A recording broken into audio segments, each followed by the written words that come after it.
Ready to ditch the awkward money conversations and get paid like a pro for your art commissions? First, head over to Stripe.com and click the Sign In button in the upper right corner and select Sign Up to create your account. Fill in all the necessary information, which includes your email address, full name, password, and country. You'll also need to verify your email address before you can fully access all of Stripe's features.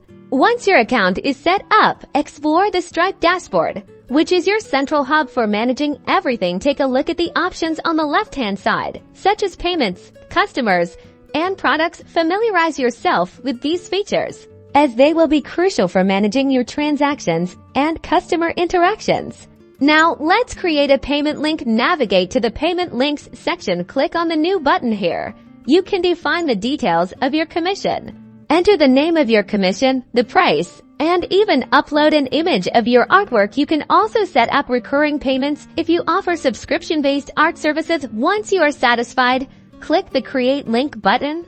Stripe will generate a unique payment link that you can easily share with your clients via email, social media, or your website. When your client clicks the link, they'll be taken to a secure Stripe payment page where they can enter their payment information. Integrate Stripe seamlessly into your online presence by adding the payment link to your website or social media profiles. This allows your clients to easily pay you. Now you are equipped with a professional and secure way to accept payments for your art commissions.